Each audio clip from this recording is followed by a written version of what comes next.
welcome to the last episode of Doctor Who Time and Space in 2016. Phew, for a minute I thought you meant forever. No, there's no never forever. We wouldn't end it on such a weird number as 192. We'd end it on 200. Well, that's true. Yeah. And now, folks, you're going to have to wait for the next few weeks to find out whether we go beyond 200. Dun, dun, dun. And fear not, folks. Obviously, we have to carry on past 200 because Series 10 will be on after that. But today, episode 192. So, most people will probably be listening in 2017, but it's our last show of 2016, and it's our New Year's special today. So, it's a bit of a year in overview episode. Okay, well, in terms of that, what have we actually got on this week's show? Oh, by the way, I'm Dr. Cool. Oh, and I'm Lewis Lane. What do we have on this week's show? So we have a look back at the top 20 moments of the year that has just been. And let's face it, it's been quite a rubbish year. So in terms of everything, it's been a rubbish year anyway, with all the celebrity deaths and Brexit and Donald Trump and all sorts of things. And then we've had no Doctor Who as well, so it's been a rubbish year in Doctor Who as well. To top that off, so 2016 are highlights of the year that's just been. Yeah, and there were some highlights, so we don't want to put you off. Maybe a rubbish year, but there were some highlights. And we thought of 20, even though it was quite hard. Yeah. We'll also be giving our thoughts on the Tom Baker classic, The Keeper of Traken. We will be taking a look forward to some of our Who Year's resolutions in 2017. We'll be pressing that magic randomizer button again, looking at what we'll be watching in our first episode of 2017. And if we have time, we'll be doing 3-minute rant. But the thing we must say this week, we have no news for the first time ever, I think. No news? Can't we even make some up? We don't have any news. Not even a new Lethbridge Stewart novel. Surely there must be something. The last time we talked to you was 4 days ago on Holiday Tuesday. That is true. We had a discussion to you 4 days ago, so we sort of used up all of our news. We used up the season 10 trailer, the reactions to Return of Dr. Mysterio, and those were our news. Okay. So, well, if we've got no news, and before we get on to our main item then of reviewing 2016 and looking forward to 2017, what have you done yourself the last sort of couple of weeks, I guess, really, in the build up to Christmas and just after Christmas? Whether we're talking Who-niverse or other geeky related things. Well, obviously it's been Christmas, so it's been very busy. In terms of events and stuff, and I'm still relatively tired. Yeah. I still keep waking up later. I do, but I think a lot of it as well. There's been a lot of little bugs and things like that, and I think a lot of people have been very tired. I'm sure there's a drowsiness bug. I've been very tired. Yeah. So I did get lots of merch. Let me start with episodes I've been watching. Okay. So over the last couple of weeks, I haven't been watching it, but before Christmas, I did watch quite a few Christmas episodes. I watched The Voyage of the Damned. Ooh. I watched The Next Doctor again. Yeah. I watched The End of Time, and I really enjoyed that one because I was having a marathon of that. Yeah.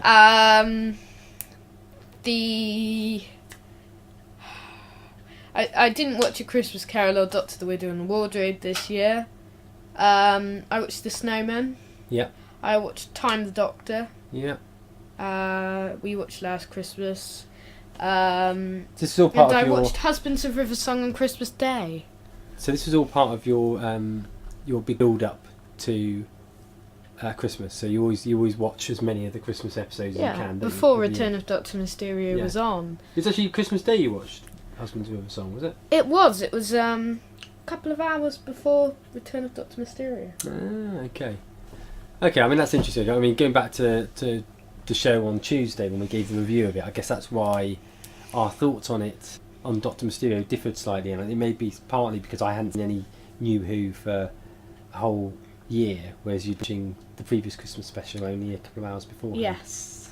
So, anything else? I mean, what sort of merch did you get for Christmas? Doctor Who wise, got a few DVDs. Yeah. Bit of a disaster for some of the DVDs, but and I won't talk about those. I got the Space Museum, the Chase box set. Yeah. And the Space Museum I have been watching. Yeah. Part of that. Okay. It's quite different. Then you've got the what next? Oh yeah, Planet of the Spiders. Oh yeah, box yeah. set. DVD. I don't know whether the Talents of Wen Chang works. It will do, I'm sure. Yeah. Yeah. Because it's German. Green Death. The Green Death. Yeah. And I got Who Graphica, which is a brilliant book. Yeah. For Doctor Who fans, if you love Data like me. I've been reading that for quite a lot of sometimes in the mornings. Then the 2017 annual. Yeah. The Doctor Who Doodle book, which is quite cool. Some pops. The 12th Doctor one I got, and other pops that weren't Doctor Who related. Anything else? Can't think. Did you mention the figures you got? Oh no, the figure sets. Yeah, the first Doctor Enemies set, and that was really cool. Cool. 3 great figures. Excellent. You got a new Big Finish one this week, you said? Yes, I'll go on to that in a sec. Okay. I also wanted to say that I popped to Forbidden Planet yesterday in Southampton. Yeah. And I did get the Revisitations 2 box set. It came out quite a long time ago, but it's got the special edition version, so it's a 6-disc box set. The special edition versions of The Seeds of Death and Carnival of Monsters, which I was wanting to get for a while, and also the Resurrection of the Daleks special edition, which I haven't got on proper DVD, but I've got it in a case or anything, or haven't got the special edition or anything. How about have you actually seen them before? You've seen Seeds of Death. I have, yes. And you've seen the Carnival of Monsters. I've only seen it once. Carnival of Okay. Monsters. Seeds of Death I love, so I needed to have it. Yeah. Oh, brilliant. Then Big Finishes. Yeah. Which we were saying about.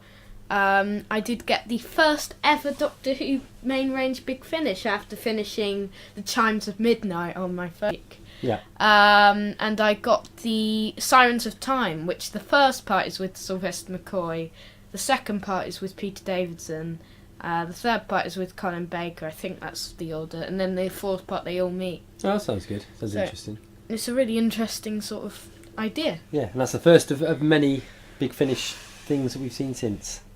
Yes. Or we've not physically seen them all, or heard them all. No. But it's the first one for 2017 for me. Ah. There is a free one. There's a free one, Yes, isn't there is, there? yeah. And there's a $2.99 one at the moment, Breaking Bubbles and Other Stories, and then the free one's Forever Fallen. So I've got to try and purchase them soon so I don't miss them. Excellent. Okay. Anything else to report on this before we move on? I don't believe so, but all in all, Doctor Who-wise, quite a busy 2 weeks, as I expected. You probably got more. You probably got more Who in the final week than the rest of the year. Of a Who-free year, pretty much. I know.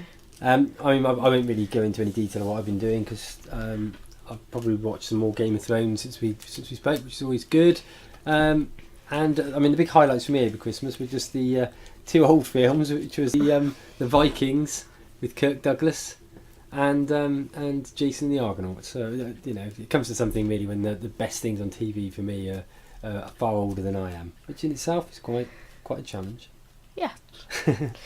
So with that, shall we crack straight on with the with the next section then? Yes. Should we move on to our top 20 moments of 2016? So, welcome! Welcome to Doctor Who Time Space. Episode 190. No.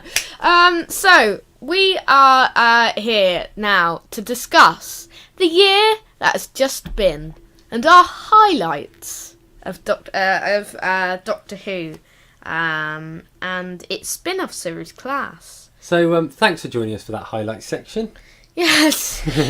And as we said at the beginning, it was it was quite easy to come up with the top 10, but it was quite challenging to come up with the rest of them. Okay. You may agree. I mean, we've included all sorts of things. We've included, episodes of things.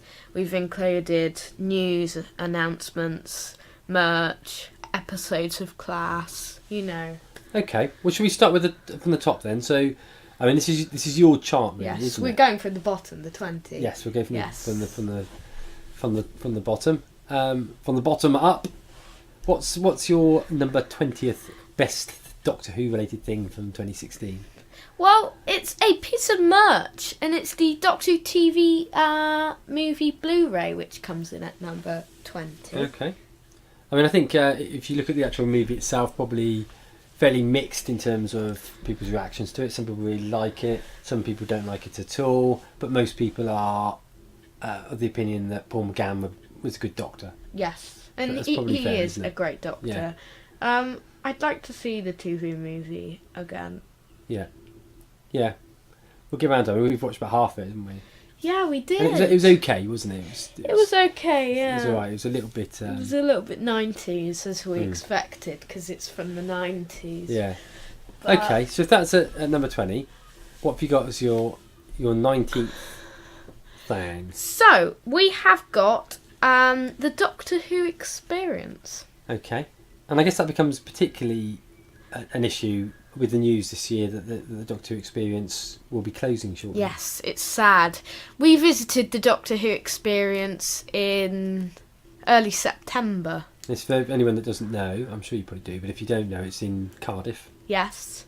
We had so much fun at Cardiff, and we had so much fun at the experience itself. Yeah. The interactive bit was brilliant, but what me and Deco found was the highlight of the Doctor experience was all of the little props and stuff Yeah. they had. But it's good, wasn't it? Because I mean, they had a lot of the real great classic monsters, but we also had some of the props from the last series proper. And I think the Series 9. Series 9 exhibit was the highlight Yeah. for me. Yeah. It had some brilliant little props in there. And probably also because you'd been to the Doctor Who experience years ago, hadn't you, when you were a little nipper, and so you'd seen some of it already, but you obviously wouldn't have seen the Series 9 stuff. I wouldn't remember it though. Yeah. But we had so much fun doing our Cardiff trip, and we sort of had a time of doing sort of,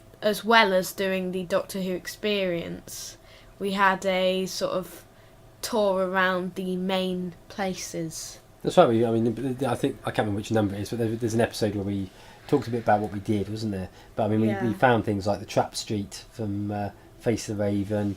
We went to Cardiff Castle, which is great. I think it was 175. Really? Can you remember that? You're probably right.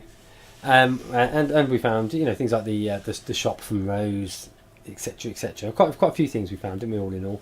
But Yes. but it was just a really great couple of days. Oh yeah, away. it was brilliant. One of the highlights of the year, definitely. Yeah. Both from a Doctor Who perspective and also just from a personal perspective, we had a great time. Oh yeah, it's one of my highlights of the year. Yeah. But we put it, obviously it would be higher for us probably in chart, but this is just the chart of everything that's happened in the year, Yeah. and it may not be as high for most people who haven't gone. Might not be in there at all if you haven't gone. Another thing at number 18 is our Comic Cons that we visited too, and we visited 3 of the Showmasters Comic Cons this year. We did. as well as our local Comic Con. The Green Goblin, yeah. Greedy Goblin. Greedy Goblin, not the Green Goblin, yeah. I mean, the highlights were probably the Showmasters one, particularly the one in London, wasn't it? Which That was brilliant. Which is fantastic. Year. We met Paul McGann. Yep. We met Colin Baker. We met Fraser Hines. Yeah. Fraser. I'm in your habits now. At the Bournemouth ones, we met Gemma Redgrave. Yep. We met Deborah Watling. Yeah. And Peter Purvis. Did we meet anyone else? I think that's it. I think that's all of them, yeah. And always really good, the Showmaster Comic Cons, aren't they? You get the talks, you get all the merchandise there, and it's just a really good day out. Yes, it is brilliant. So if you're a fan of anything sci-fi, including Doctor Who, then go to the London Comic Con. It's on the 28th to the 30th, I think, of July this year. So we'll no doubt be there, folks. We will be there probably, unless there's hundreds of cancellations. Yes. Yeah. And no one turns up. Yeah, but I'm sure we'll be there. We should be. Number 17. Okay, it's issue 500 of Dawn. Okay.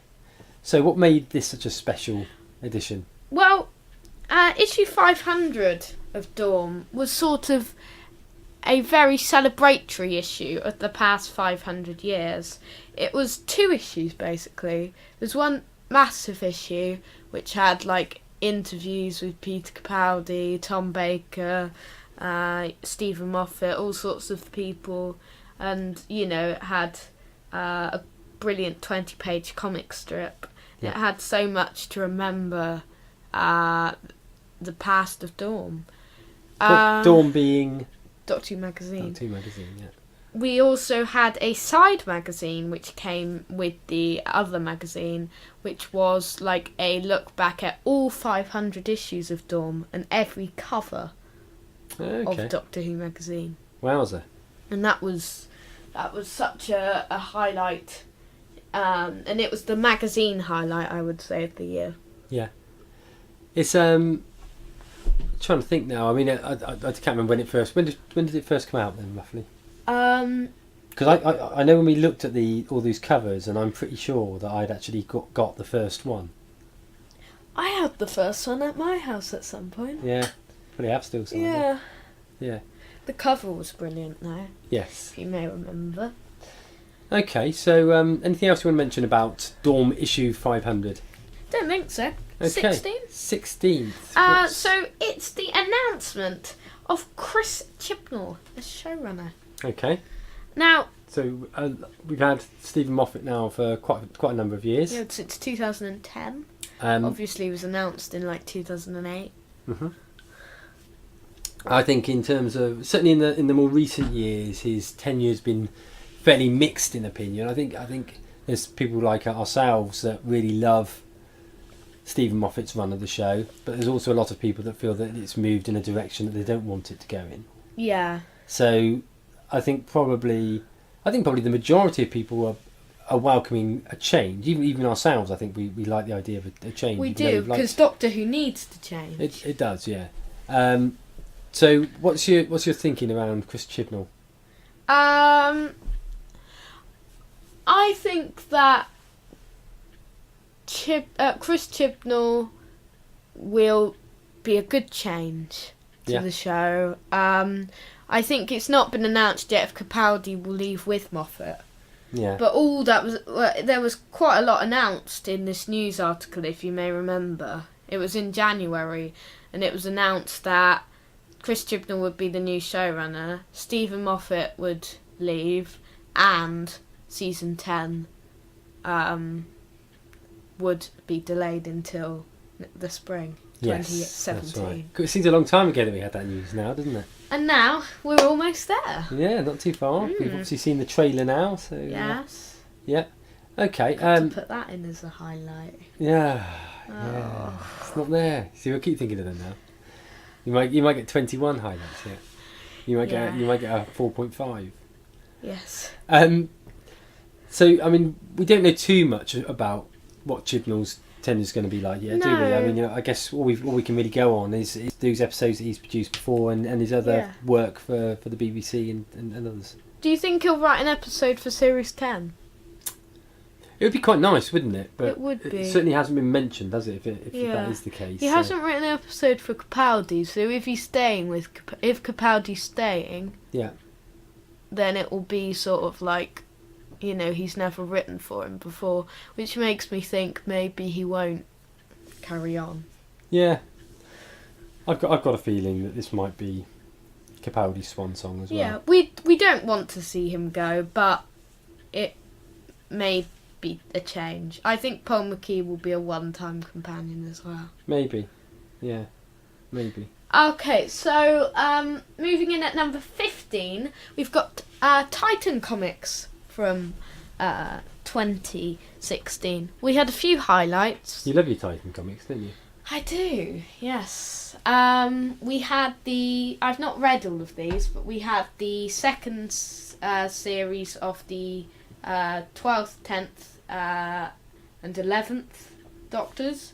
We had the first full series of the 9th Doctor.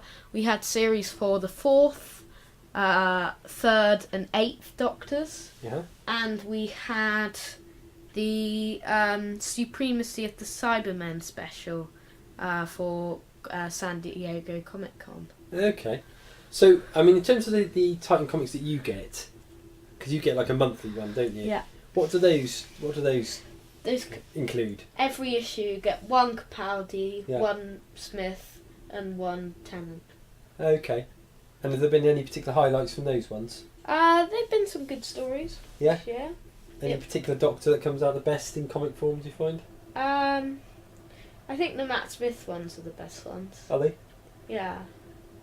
I think they are really good as comics. Yeah. Okay. So, moving on from Titan, what do we have at 14? We have Class Episode 1. Ooh. Now, I think probably if you'd have... I can't remember when Class was announced. Was that announced in that same January? No, it was announced while Series 9 was on. Was it? Yeah. Okay. All I can just think, when we did this show last year, or the equivalent show, we presumably... I can't remember now. We presumably did What Are We Looking Forward For in this year? We did, yeah. Did we include Class within that? Or did we did. Okay, because I know neither of us were overly looking forward to it. But all we knew was it's going to be called Class and it's going to be set in Coal Hill School and there's going to be 8 episodes. We didn't know who was going to be in it. Yeah, but we were fairly cynical of it, weren't we? When it was first announced, neither of us thought it was going to be anything great. No one did. But as will be seen from this chart, I think we did really enjoy it. Yes, and Class Episode 1 for Tonight Me Might Die was a surprise for us. Very much so, yeah. It was part of the double drop, and the other episode of the double drop, we have to say, didn't make it to the top 20. But it was still pretty good. They were all pretty good. Yeah, yeah. But this one was good because it introduced us to the new villain. We got to see the Doctor and we'd missed him. Yes. Albeit just for a short period, but and I think actually, looking back on it, and I think probably a few people have commented on this over the time, there probably wasn't really a need to have the Doctor in it. There wasn't. No, it was just to introduce. There's a little bit of a sort of like sort of taped onto it, really, wasn't it? Just to try and appeal to a bigger audience. Yes, and it still didn't get that much. No. Should we move on to number 13? Yes. We've got Big Finish. Okay. So and I mean, this would be higher, but I haven't listened to many 2016 releases. Yeah. So, but I guess so. The reason you've included this is just on the pure strength of the episodes that they have released. Yes, So, I mean. So that you haven't heard them, but you're just looking at them and thinking, "Wow, that looks really good." And what people have said. I mean, this year has been my introduction to Big Finish. Yeah. So, I've started to listen to a lot of Big Finishes, and every week I do listen to an episode, and it's a really entertaining thing to do. Do you think you'll be getting a lot more of them? I will be in the new year, yeah. And I guess you're getting to that stage now, aren't you, where you haven't actually got many DVDs left to buy. No, but there's a hell of a lot of big finishes. Yeah, so it gives you something else to move into, really, doesn't Yeah. it? Once you've got all of the DVDs. Just give me money from now on, and I'll get the big finishes. No presents, just cash. Okay, so that big finish was at number 13. Okay. Number 12, we've Okay. got the Pop Funkos, and those Funkos. are the second and third batches. Okay. So we had things like the Ninth Doctor, we had things like Davros, Uh-huh. and Sarah Jane, and K9, Captain Jack, Capaldi with his guitar. yeah, Capaldi with his guitar, River Song. Who else was in it that I had? Probably a Dalek, was there? No. No Dalek this time. I thought there was always a Dalek. No, there was. There was a couple. There was like another version of the 10th Doctor, wasn't Yeah, there? and Another 11th version of Doctor. the 11th Doctor. But there was another one that from the wave that I The got. War Doctor. Yes, The War Doctor. Yeah, that's Yeah. a really good one. The War Doctor, isn't That it? yeah, the Sarah Jane one's my favourite from 2016. Yeah. But I think your favourite from 2016. I mean, yours is the Fourth Doctor, isn't it? But Yes. your favourite from 2016 releases, Yeah. because Fourth Doctor was last year, was the War Doctor, wasn't it? Probably, yeah. Or was it Sarah Jane? I really like the Sarah Jane one. Yeah. The outfit's really good. In fact, you know, the great double act of the Fourth Doctor and Sarah Jane captured superbly in big pop head things. Well, I've got them on a big shelf set into loads of different sets, like the Fourth Doctor, Sarah and K9 are together. Yep. The Ninth Doctor and the War Doctor are together. Yep. You know, all sorts of things like that. They're Yeah. all separated into sort of formats. But pops are really good. I've started to get, you know, I've got a few Star Wars ones. I've got a few Guardians of the Galaxy ones. Yeah. Uh, And you got me for Christmas. got a Futurama one. For Christmas, you got me a very nice Dastardly and Muttley set, Yes. which are sat on the stereo near to where we're sitting now, doing this podcast for your veritable enjoyment. Yes, and you've got 1, 2, 3, 4, 5, 6, 7 pops now. 7 pops. Yeah. I've got about 20 Yeah. odd, Yeah. and it's quite a lot, and I don't know where to put the ones that I got for Christmas. Yes, you need to build a bigger room, don't you? Yes, I do. So, okay, so after Pop Heads, they were, sorry, what number were they? They were 12, They were were they? 12. At number 11 is Who Graphica. Oh, you mentioned that earlier on, didn't you? I did, and it is a brilliant book. Mm-hmm. You've got a copy of it, haven't you? Only because me and your mum both accidentally doubled up and bought it for you for Christmas. Yes. So I've still got a copy of it here. Have you read any of it? I haven't had a chance to read it. Have you yet. looked through any of it? I've had a bit of an idea, actually. Perhaps what we should do, we won't do it this week, but perhaps what we could do is actually come up with a competition at some point with Who Graphica as a prize. That would be quite a good idea Yeah. if you don't want it. Yeah, well, I mean, I can always read yours, can't I? Yes, so you can. maybe next week, You can always as put a them little on. introduction into the new year, we'll come up with a Who Graphica quiz Yes. and offer it away. Yes. Probably, that would be- probably because of the weight of it, it'd probably have to be to listeners in the UK, I would think. Yes, But, it would be. But yeah, we'll try and do something for that next week. Yeah. perhaps. So if you want Who Graphica, then if you're good at answering Who questions, then Yeah. yes. Okay. So next on down the list. So at number 10, marking the halfway point of our countdown, is Class Episode 4, Co-Owner of a Lonely Heart. You have to remind me which one this is. This is the first one with the two-parter in the middle with April and okay. the With her dad in it. Corakinas. Yeah. Yeah. Yeah, it was And good. flower petals. Yeah, the dangerous flower petals. Yes. Killer flower It's one of petals. the better ones in the series. Oh, in my definitely it was. opinion. Yeah, it was. However, it was one of the least popular ones, actually. Doctor TV did a poll of it, actually, and it was at the bottom. Was it? It's the least that's favourite interesting. one. Okay, we never actually included that on the news, did we? At any point? We didn't know, No. Okay. because it was, like, after everyone has forgotten about Class. Yeah. Yeah. What was top? Was it the last one? Yeah. Because I wasn't sure whether it'd be the last one or the one before that. Oh, no, it was the last one. Yeah. Okay. Okay. Okay, next up comes a DVD release. And although the episode was on last year, it was the Husbands of River Song DVD release. Okay. So this is quite a good DVD release. You know, it was great episode. I found it a really entertaining one. I watched it on Christmas Day, as you may know if you've been listening to the whole show. And it's a brilliant DVD. A few special features on there, and it was one of the only DVDs we've got this year. Yes. Should I move on to number 8? Yep, move on to number 8, yeah. Number 8 is is another DVD release actually, and that is the complete season 9 DVD.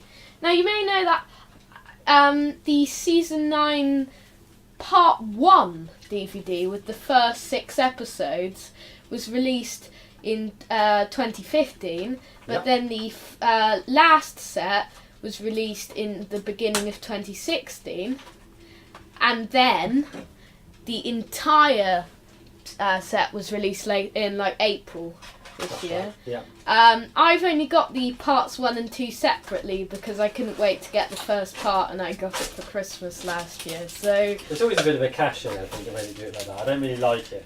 no, and you know, it's probably because of how the series was formatted that year, because it was on until about the start of December, so Of course, yeah. they couldn't have really.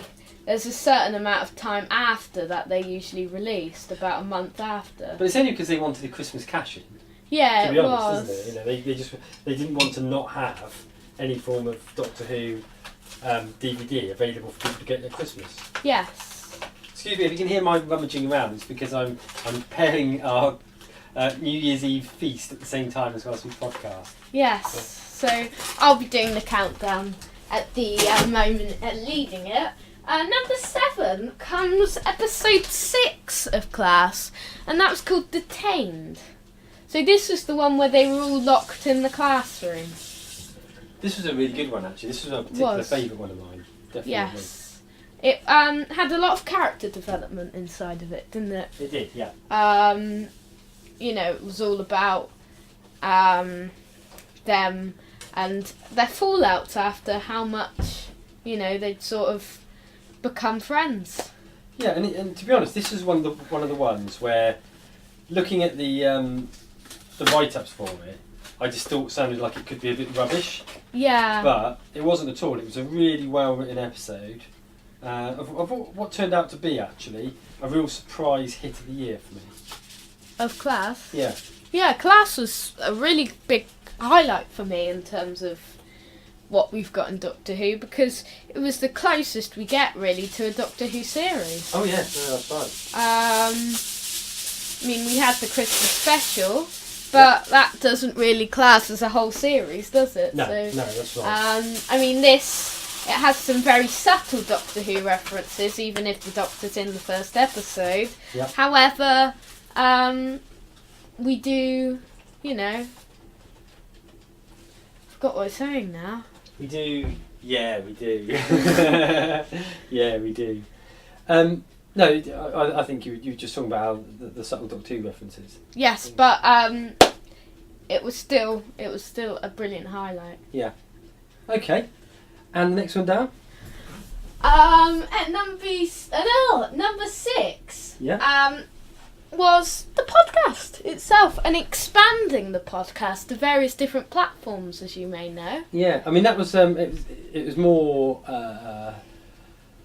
it wasn't necessarily something we deliberately intended to do. I mean, anyone that's been listening to the show for a while now will know that we used to always do it every Saturday live on YouTube At 4 o'clock. at 4 o'clock, but then we ran into a few technical problems about 3 weeks in a row where the internet kept losing connection, or we'd have voices that sounded like that, didn't they? Yeah. Because the connection was so weak. So we took the decision to pre-record and then upload directly after recording it, and using Podomatic as a platform. Yeah, just as a little, you know, and we have iTunes. That's one on of the there big, as well. one of the big bonuses of that was it meant therefore it would get included in the iTunes streaming, and as a result of that we've bolstered our listenership, which is Yes, good. we have. So yeah, very very good. That Very definitely a good thing, and hopefully the podcast sounds the better for it. Yes, hopefully you've enjoyed listening to the podcast, and we'll thank you at the end of the show. We'll go through our thank yous for the year. Making it to number 5 is Class Episode 7, The Metaphysical Engine, or What Quill Did. Okay, so this is the penultimate episode. I think quite a few people that I read about thought that Quill was the strongest character in the whole series. Yes, they did. And it was quite an interesting character, definitely. She was, yeah. And this was very much a Quill-centric episode, wasn't it? It was, because it didn't have the kids in much at all. No. Only really footage from the previous episode. Yeah, because the two ran hand in hand, you know, Yes. the story and the one we just mentioned, the previous. Yeah, because Quill So- wasn't in it much the one before. No, that's right. Yeah, well, it was a good one actually. I mean, it had some sort of shocking moments in it, didn't it? I mean, It did, it yeah. was, I think if so I've gone off on a slight tangent, but if I've got any criticism of Class, it's that it's very difficult to place the appropriate age for it, because there's some things which Yeah. feel younger, then there's certainly some of the content on it which is an older audience, and as we know, when the BBC put it out on TV in the beginning of next year, or this Yes. year, depending on when you're listening to this, Yeah. it's got quite a late slot, It has, isn't it? yeah. Captain, what time did you say? It's like 10:45. Yeah, so a very late slot. Very late. And this one had like incidents. Graphic violence, yeah. But it had like the Yeah. incident with the eye, which Yeah. is probably the most yucky moment in the whole of the series. And that was horrible, really, but, you know. Yeah. Okay, and onwards. And number 4, it's our top announcement of the year. Yeah. And that was Paul McKee was announced as the new companion, Bill. Yeah. What do you think about that? I mean, we talked a bit about this last week, because obviously we got our first extended viewing of Bill when we saw her scenes from the trailer. Yes. So it gave us a we little did. bit more than the opening sequence that we saw on the announcement of Bill. Yeah. Personally, and I'm just sort of largely summarising what my thoughts were last week. I'm looking forward for seeing someone new. Yeah. Bit concerned that she might be a bit like Donna, in the sort of light-hearted. And people nature. want that, so. Yeah. But I think people do want it. I think it would be a good thing for the show, because I mean the other thing Yes. people were sort of saying it's quite sort of similar, sort of down to earth girl, like what we had with Rose back in the day, It does. and I think it probably has. If there is a criticism of Moffat's era, one of them is possibly that his companions were a bit sort of special. They were, and Clara, you know, I liked her in their first 2 series, definitely series 8. Yeah. But series 9, she did get a bit, you know, her character was ruined a little bit. Yeah. Yeah. She was still good, but Jenna Coleman was still good. What did you think then? I mean, there was a big fanfare when the companion was announced, and you had that. They didn't just announce the new companion, did they? They literally had the first you saw of it was when they showed her in that scene with the Daleks. What did you think of that sort of approach, that big build? I really liked that. That was a brilliant approach. Yeah. It seemed like we got to know her a bit. Yes, it was different, wasn't it? We got to know more about, you know, what character she was going to be. What sort of character she was going to be like. Yeah, most definitely. Yeah, and it made quite a difference from we'd seen previously, didn't it? In terms of that approach, we'd never seen anything like that before. Before, when they've announced a new assistant, it's literally been, here comes a new assistant, you know. Yeah, I straight know. in on the episode. Like Jenna Coleman, she would have been like that. Whereas instead, we've had about half a year to sort of get our heads around what sort of character we think that Bill is going to be. And now we've had the trailer, we've seen a bit more of her in more footage. No, that's right. You know, her in some more episodes. Yeah, no, definitely. Well, I'm returning now, so. Okay. Hello, everybody. Well, should we go to number 3? Yes. It's our top episode of Class now at number 3. And it is episode 8 of Class, The Lost. Episode 3, The Lost. Right, okay. This was actually pretty explosive, wasn't it? It was brilliant, this one. Really, really good episode.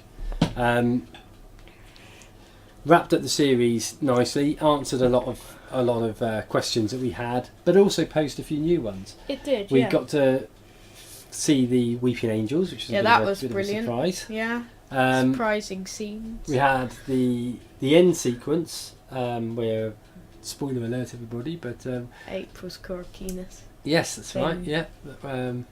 Still a bit gutted about that because I think April was probably my favourite character by a long way. So Yeah, mine too. yeah. Okay. No, it was different. It was a really good ending to what had been a really good series. But it did leave a lot of things open for a second one, and I do hope that people, the BBC or the company or some sort of company, recommission it. Yeah, but we should see. Time will tell. And we'll talk about that a little bit in the next section. Yes, the top 2 now is quite debatable, really. Well, I think the two of us have got this in a different order, actually, haven't we? Yes, but it was very hard for me. Uh-huh. So what's your second place in? Now, I'm going to explain this when I've done this. Mm-hmm. At number 2 Yep. is the animated version of Power of the Daleks. Okay, yeah. And should I say why? Oh, should I say might the number 1? Explain it after number 1, I'd say. And at the winner is the Return of Dr. Mysterio. Now, I do prefer Power of the Daleks as an episode because I love Power of the Daleks. Mm-hmm. It was brilliant. It was absolutely brilliant. Yeah.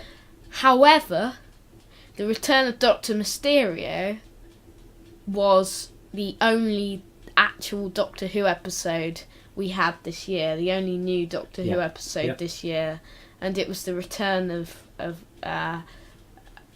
the series, and it was brilliant. So it's more of a symbolic thing rather than the actual episode. I prefer the episode of Power of the Daleks, but I prefer, the Return of Dr. Mysterio was an anticipated moment since I found out that there was going to be no Series 10. Yeah.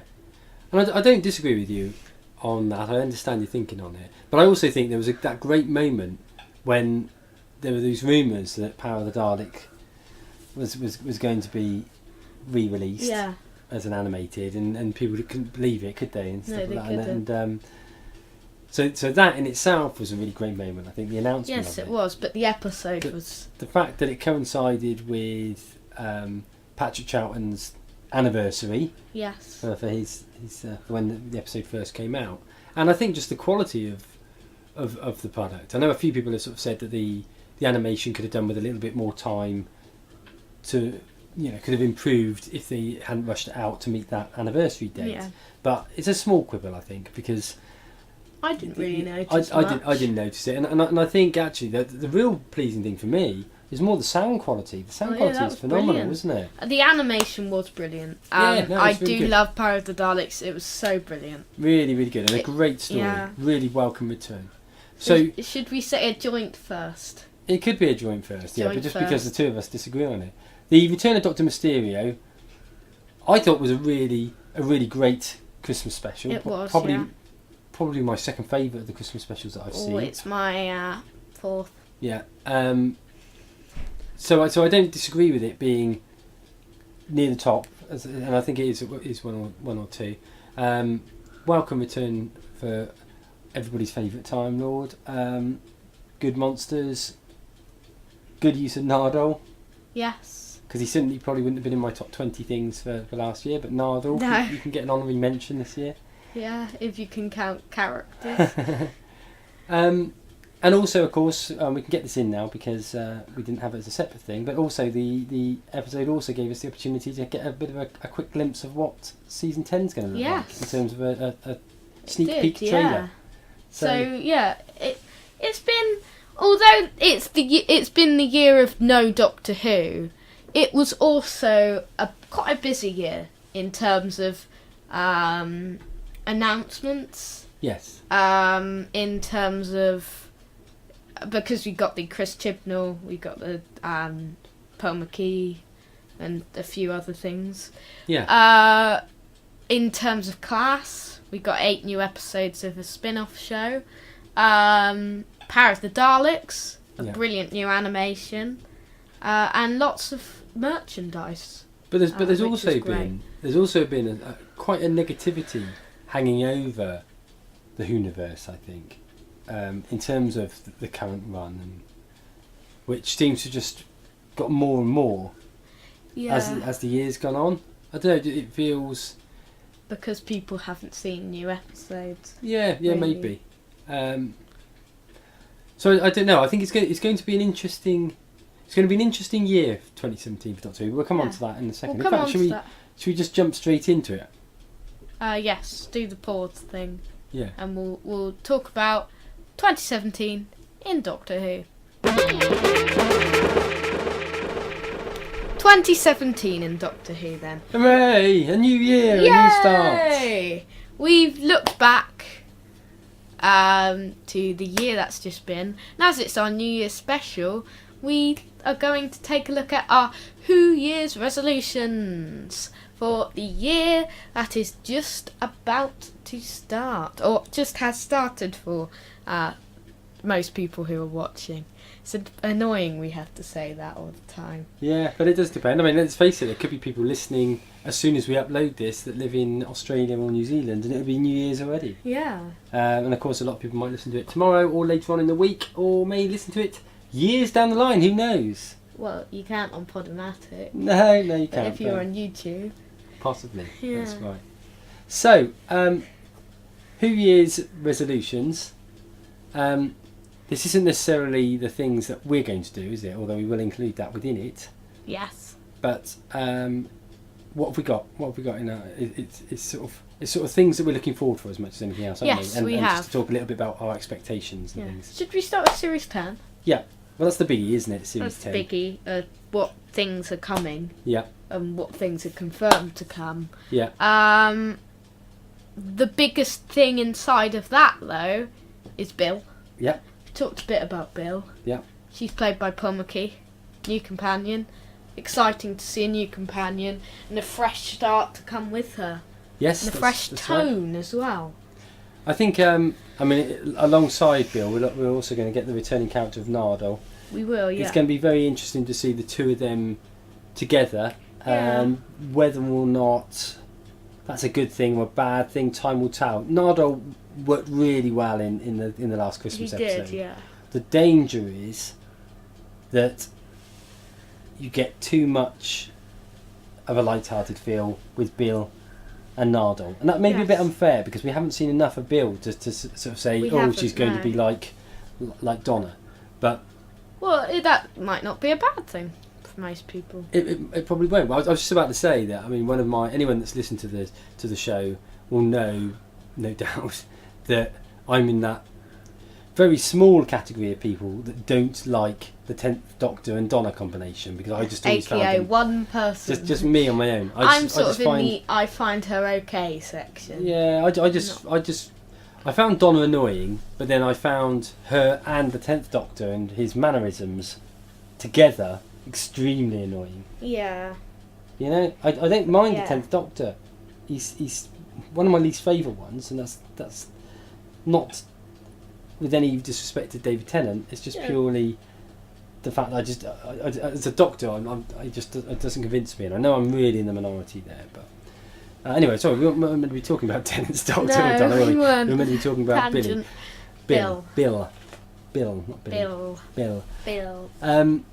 Yeah, I think it's going to be. I think what is good about it, and probably generally about the look of the next season, is it looks like it's different. It looks like they're making a concerted effort to bring it back as something fresh and new with a different style, and that's got to be applauded. Yes, it does. And I think it's quite necessary, because we talked about the negativity that's been going through. I think if it carried on in the dark in the dark style, a lot of people would have become completely disenchanted. I mean, we like the darker style, Yeah, but yeah. it would have gone too dark probably if it carried on. Yeah, but what I do find weird about it is that actually when people do moan about Doctor Who and the style it's gone on, the episodes that people like were some of the real darkest ones, like Heaven Sent. And then when you get ones like Robot of Sherwood, people who don't like it. Yeah, I know. So, you know, they don't seem to like those light-hearted ones. A lot of the most popular Doctor Who episodes are some of the darker ones, because let's face it, a lot of them are the Moffat written ones. Some fans can't be pleased. I'm sure most of our viewers, you know, we're not saying this against you, but there are a few fans out there which, you know, cannot be that pleased with what they get. Mm-hmm. They need a perfect episode. I mean, it's fair sometimes. But a lot of the point I was trying to make is that people moan about the direction it's gone in, and yet if you go right from the outset of New Who, people's favourite episodes, things like The Empty Child, Blink, and the Stephen Moffat ones, which everyone seems to hate Stephen Moffat. Yeah. I think perhaps people don't hate him as a writer; they just don't like some of the things he's introduced into it. I don't think people like the companion relationships. No. Not as in not the physical relationships, which I don't like, but the style of the new companions in Moffat's era. And also I think it's become a bit of a laughing stock, the whole fact that nobody ever dies. Yeah, I know. So either go at it that you're going to kill someone, or don't even bother. Yeah, let's talk. Sorry. You don't have to actually have people dying anyway, do you? Yeah, I know you don't. So. Let's talk about Stephen Moffat then. Okay. He's leaving for Chris Chibnall to come in. He's said that he's not going to cause like a big like ending thing like RTD did. Yeah. I mean, Good. it may be different if Capaldi leaves. Yeah. Well, he didn't say that, but it may be different if Capaldi leaves with him.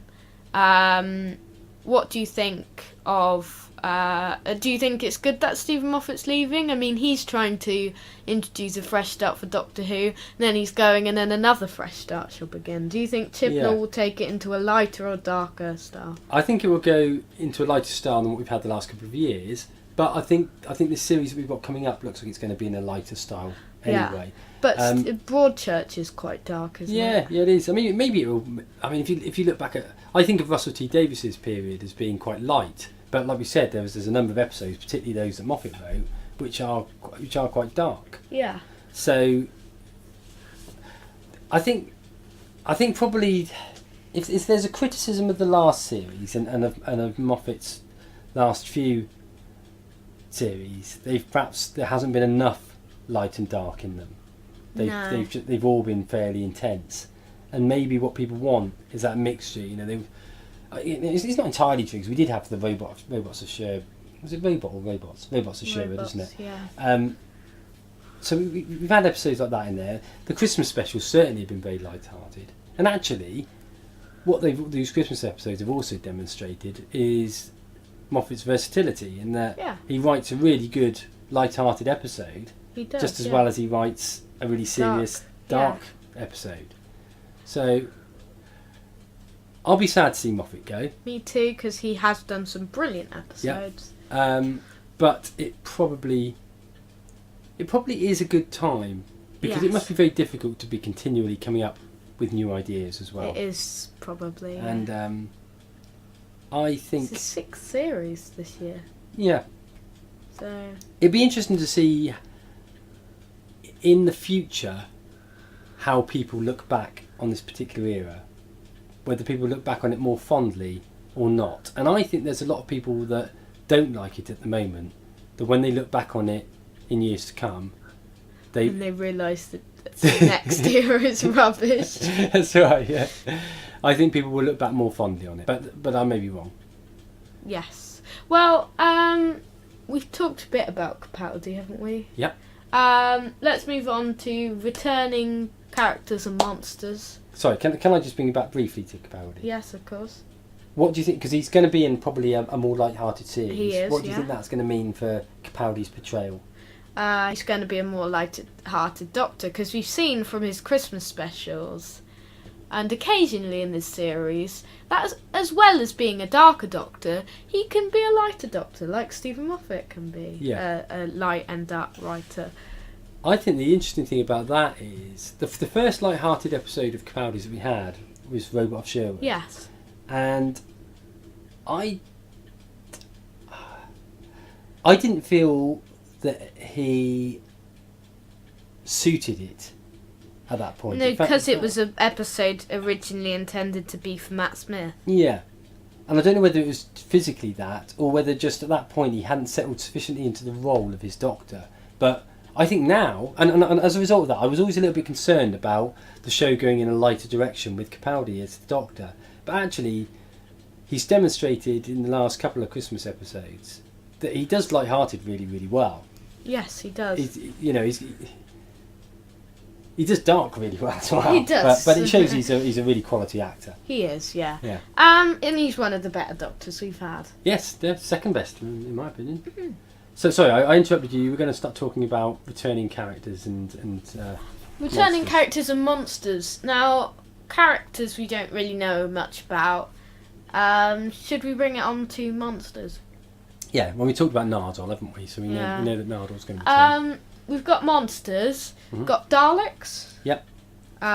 We don't know whether they're going to be in a full episode Mhm. or a small part of an episode. Yep.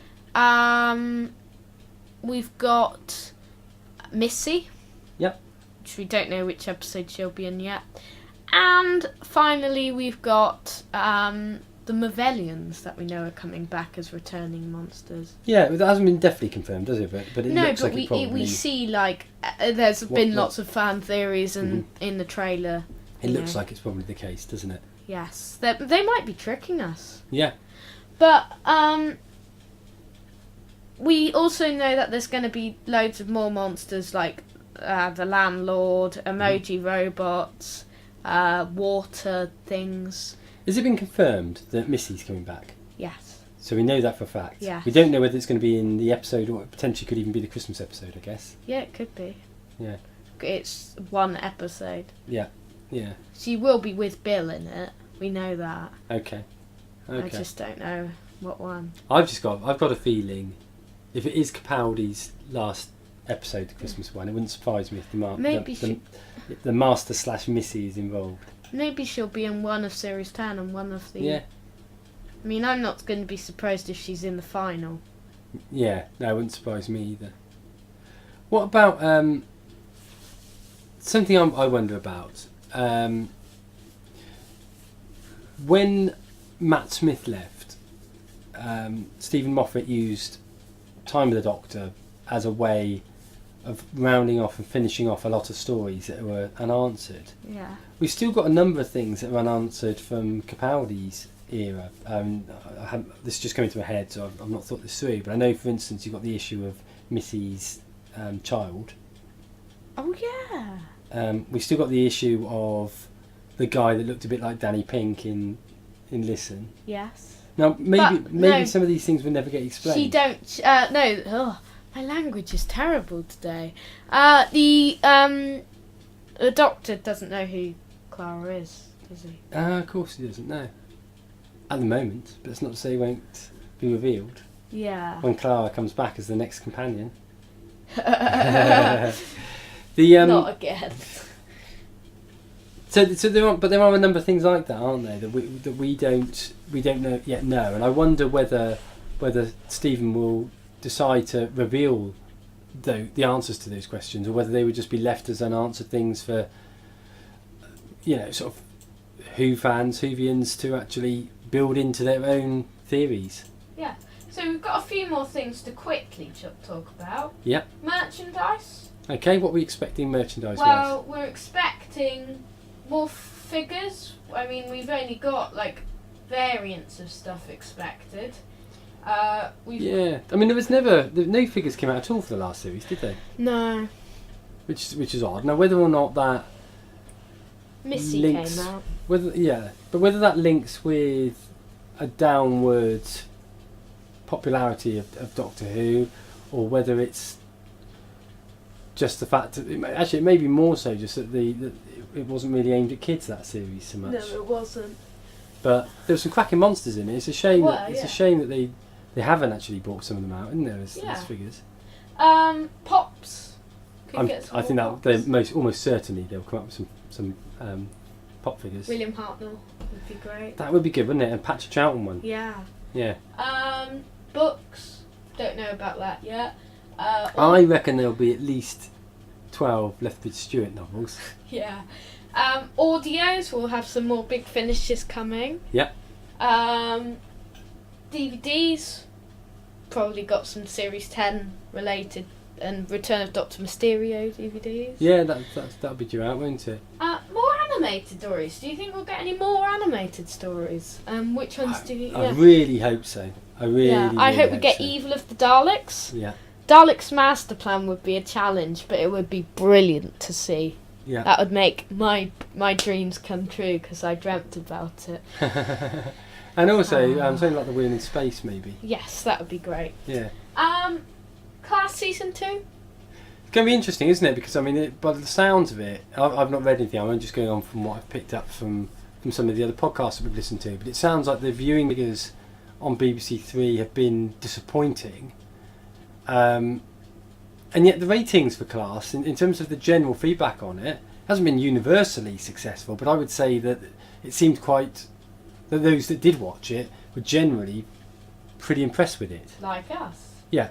So it deserves a second season. It does. It probably doesn't need a second season, insofar as we will have Doctor Who back, and what it did do is fill that void to a certain extent. However, we do have a lot of things that we need to be solved.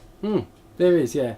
So I do hope that they bring it back. I'm hoping that when it has its extended run on BBC television itself, BBC Two, and when it hits the air in America, that perhaps Class will get some of the recognition it deserved in terms of viewership. Yes. Follow up for a Doctor Who experience? I mean, it's closing next year. Anything next year? Because I think maybe not next year, but it could be moved or could be replaced by something, in 2018 or something. It would be nice, wouldn't it? I mean, I'll tell you what would be good. I mean, even if it wasn't Doctor Who related, but wouldn't it be great to have something a bit like Madame Tussauds, but that picks up on sci-fi in general? Oh yeah, that'd be really, really great, wouldn't it? Yeah. But we might have to make that ourselves. Yeah. K9 Timequake. Will it happen? Will it happen? The Return of Omega in K9 Timequake, the movie. Have you seen any more about it? Because it seems to have gone really, really quiet, hasn't it? No, nothing has been said. So, as far as we're aware, it's not even started being developed yet. It's not been filmed or anything. So the chances are it ain't going to happen this year, is it? We're expecting it for December, but I bet it'll be moved forward. Yeah, or be a TV movie, straight to TV. Yeah. A bit like it probably Autumn, will. Autumn 2. Yeah, Autumn it probably 3. will anyway. Yeah, maybe. We've got the Comic Cons, London and Bournemouth Comic Con. Yeah, and of course for those that aren't local to London or Bournemouth, certainly Showmasters do them all around the country, don't they? Yes, they also do San Diego and New York ones for American people. Yeah. The Miss Loose Mean channel. We've got my channel. We've got season 6 of the Figure Adventures. Yep. Episode 2's released tonight. We've got Behind the Sofa. Probably. If we get around to filming anymore. Maybe Radio Who's. Yeah, there's so many. The thing is, we're so busy, aren't we? I mean, and doing the podcast takes a fair bit of our time. With all the various other projects, there's a lot of things that we intended to put out, like the Radio Who's, like Behind the Sofas, that we've struggled with a little bit in 2016, haven't we? And Sherlock reviews should be coming over the next few weeks once that's been out, which will be on New Year's Day. Okay, that's something to look forward to then. Yes, and the podcast itself. We've got loads of new articles, features, reviews and events. Yeah. Of course, we'll be carrying on with the randomizer every week. We'll be reviewing a random episode chosen by the randomizer. Yeah, so that's fun to look forward to. We've got our Comic Cons to talk about. Yep. So there'll be 2 sort of analysis of what we've been doing. We'll be having having some Series 10 reviews. Ooh, yep. And some features before about previews and things we want to happen and stuff, and then previews after, like overviews and series rankings and stuff. Then we will have we will start the year off with a few features about 6-episode challenge, but through the decades. We'll Excellent. tell more about that at the end. And obviously we have loads of specials like around Christmas period and stuff. So obviously, like we've done 3 weeks in a row where we sort of had special edition podcasts where we 1 hour 6 minutes talking about all of this. So. Yeah, that's right. Yeah, can't shut us up, can you? No. And that's probably it for the Who Year's resolutions. What's coming on both Doctor Who and its other universes and our podcasts. Fantastic. We better crack on with the Keeper of Traken. Crack on with the Traken. So then, our final randomiser of 2016 was the Keeper of Traken, which was a 4th Doctor story. It was the first one to feature Nyssa, and the first one to feature Anthony Ainley, who plays the Master, but plays Tremas in this story for the majority of it. Deacle, can you please supply us with a bit of a story plot and synopsis? Okay, so this is, as Lewis said, it's a Tom Baker 4th Doctor episode featuring as the main companion, or the only companion really in this particular story, Adric. Like him or loathe him, Adric's in it. And actually I thought it was one of his best ones, but we'll come on to that in a minute. He was okay in this, yeah. So, Doctor and Adric, they arrive in this area called the Traken Union, which is a sort of a peaceful area filled by a nation of pacifists. Whilst they're in the TARDIS, they get this holographic image of this elderly guy sat in a comfy chair called the Keeper of Traken, and he's basically asking for the Doctor's help. He's explaining that he's about to die, and therefore his sort of that role of the Keeper of Traken will pass on to the Consul Tremas. That will then give him access to a powerful source, which is the sort of basis of Traken's technological advancement. But there's this sense that there's some sort of evil associated with Tremas and also his wife Cassia, and I guess also in that respect their daughter Nyssa, who we get to know far more about as time goes on. There's suspicion that this sort of evil is connected very much to this creature that arrived on Traken years ago called Malkur, and he's basically become sort of solidified or statuesque. This sort of monstery. How do you describe him? He's sort of like a stony monstery thing standing in a grove in the capital. But he's become this sort of holy symbol that people look up to, and certainly the wife of Tremas, Cassia, has been talking to him on a regular basis, keeping him clean, and it's sort of started to have a control over her. When they land, they immediately cause this great disruption, and immediately I think the various consuls are looking to actually get the Doctor and Adric executed, because they see this as being the evil that the Keeper was predicting.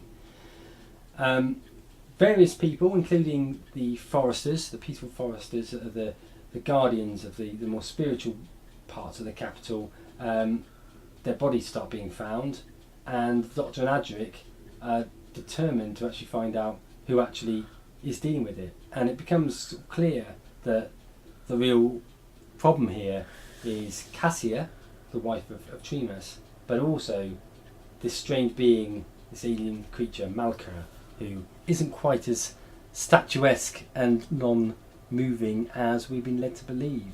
And in Yes. fact, spoiler alert, Spoiler alert! and is none other than the Master. Or his returned. TARDIS. Dun, dun, dun. Yes, yeah, it's effectively Yes. his TARDIS, isn't it? So is that okay as a sort of bit of a synopsis for you? Yes. Okay, what do you think of this?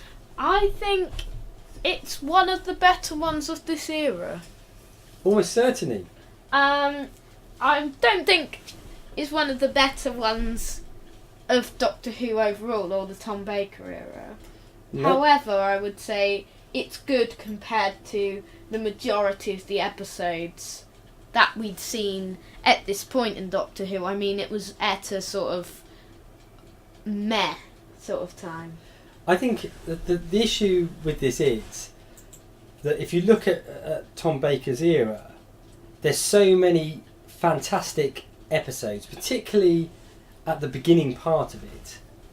You know, you think at the tail end of Pertwee's era, or maybe Pertwee's era full stop, and the 2/3 of Tom Baker's era is Yeah. probably the strongest point of Who ever, isn't it? Yes, it is. In terms of quality stories and everything. Yeah. And therefore, you expect that standard to be maintained throughout the whole of Tom Baker's era, and it physically it doesn't, does it? It lulls. It does lull towards the end, but this story to me stands really well. It's Yeah. not Genesis of the Daleks. It's isn't. not a Talons of Wan The Triang. City of Death. But it's superior to pretty much everything that followed Cool. after Tom Yeah. Baker's era. It's better than pretty much everything from Peter Davidson's apart from Caves era. Yeah, and maybe Earthshock yeah. and And Five Doctors. it's better than all the ones that I've seen of Colin Baker's era. Yeah, I'd probably agree with that. And I've only seen bits of Sylvester McCoy's era, so I can't comment too much, but it looks far better than most of the episodes I've seen from that Yeah. era as well. So I think this is really strong. I think it's really strong for a number of reasons. Okay. I like the setting. Yeah.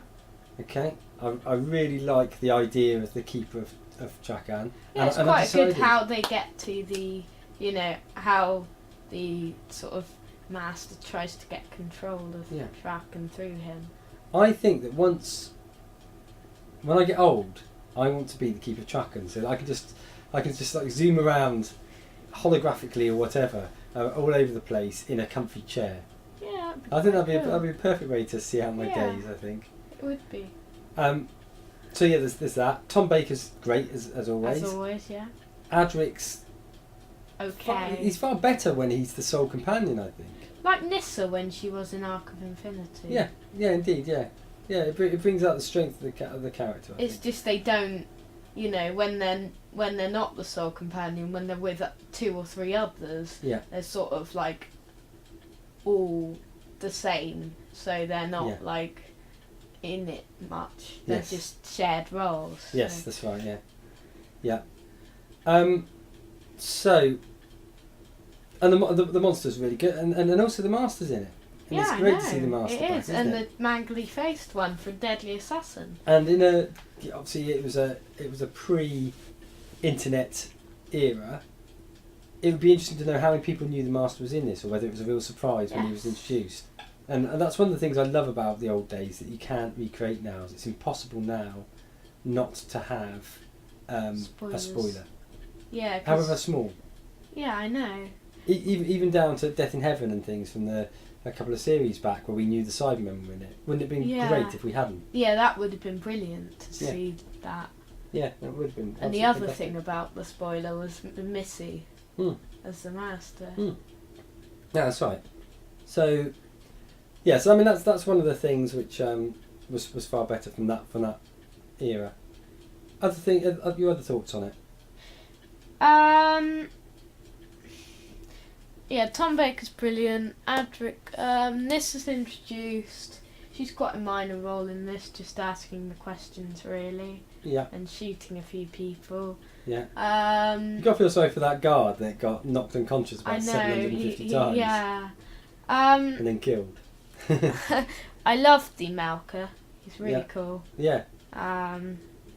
He looks really cool, and the concept of him being the Master's TARDIS is brilliant. And I love the Decayed Master. He looks brilliant. And although Jeffrey Beavers is not my particular favourite Master, he does.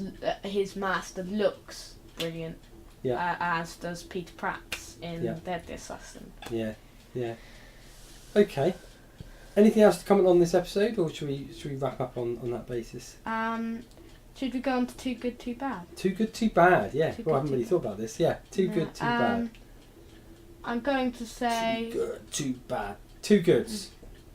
one good for me is the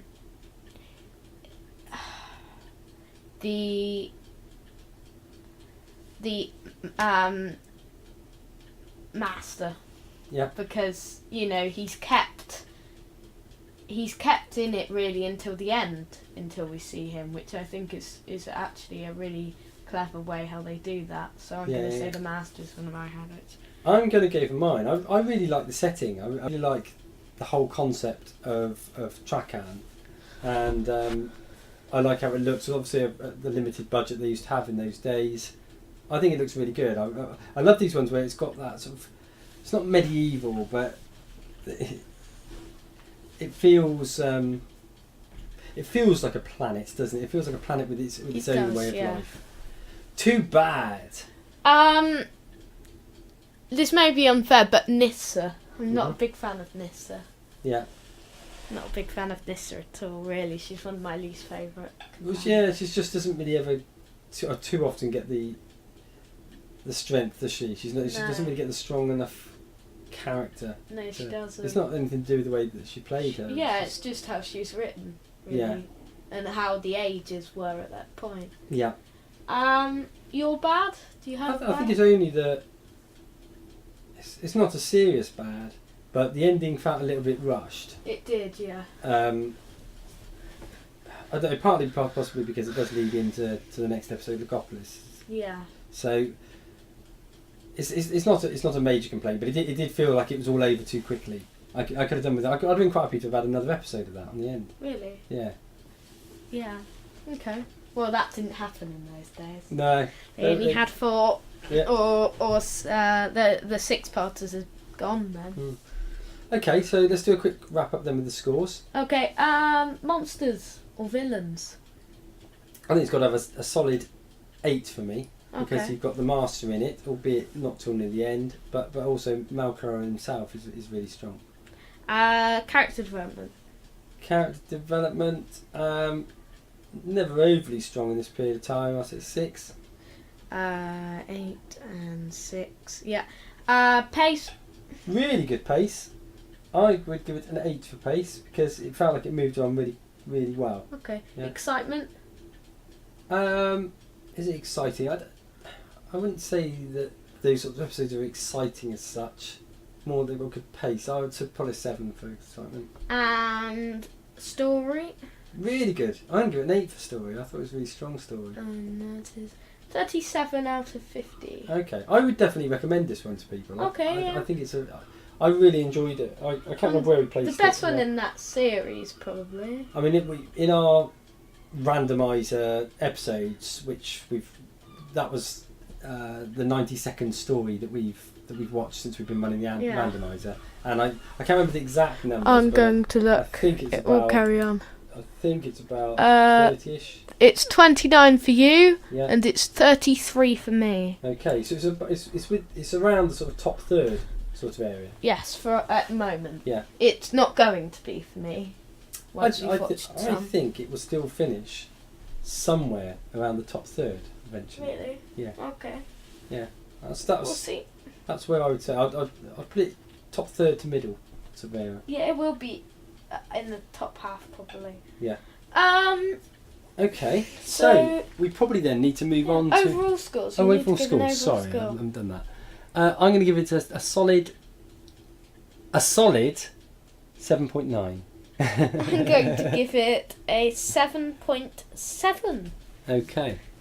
So, with the reviews finished. Coming on to what's probably the longest show we've done for a long, long time. It is, yeah. We probably ought to get on and press the magic randomiser button for the first randomiser episode of 2017. So the randomiser, basically what it is, got an Excel spreadsheet, every episode of Doctor Who ever. We click it and it tells us a random episode from Classic or New that we will be watching and reviewing on next week's show. Before we do it, we forgot to mention the outcomes from the poll. Poll! We had a poll on the Keeper of Traken. On Twitter, 20% said it was brilliant, 60% said it was good, 20% said it was okay, and no one said it was terrible. And that's good, because if they had, they'd have been wrong. Yes. So, sorry about that, folks, but I just suddenly remembered that we hadn't done it. The randomiser then. Yeah, should we press it? Let's press the magic randomiser. What are we going to be watching as the first episode for next year? Oh, that's a pain. I just got that one. Right, okay. Okay, so the first episode of next year will be... The Bells of St. John. Okay. So, New Who? Yeah, the first one was Clara and Properly. Yeah, that's right, yeah. Yeah. Yeah, We okay. haven't watched this one, have we? No, we haven't. I've only seen it when it was first on, so that'll be Have one you? step forward. Okay. So there we have it. That's the end for our show this week. Yes, For this and year. it's the end for this year. So Next week, let's go for next week Yep. quick first. Episode 193 next week, and we are going to be looking at, in the 6-episode challenge, return, we are going to be looking at our 6 favourite each episodes of the 1960s, and if we can make a definitive 1960s top 3.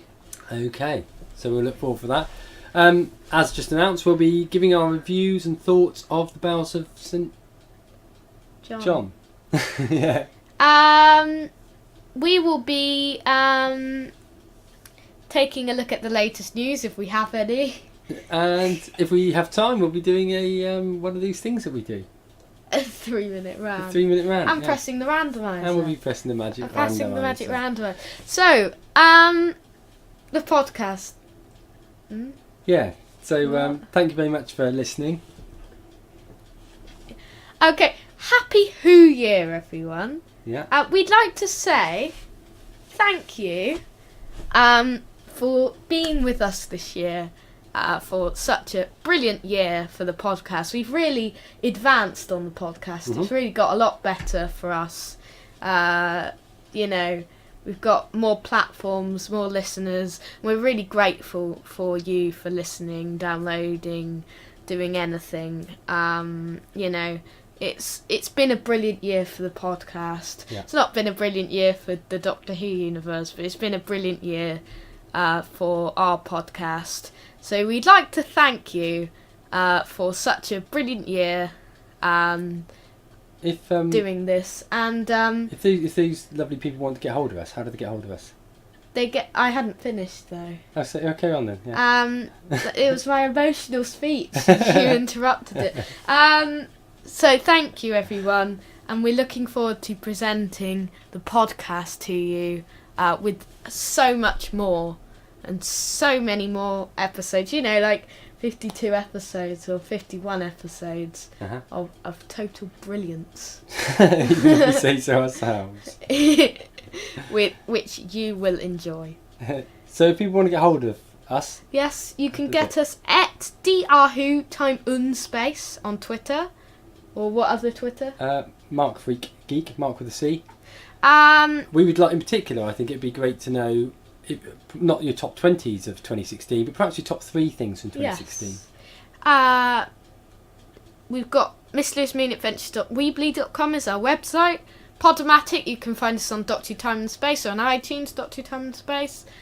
YouTube, Miss Lewis Moon. Yeah. And that probably about wraps it up. Yes. So thank you for listening in 2016. We've had so much fun.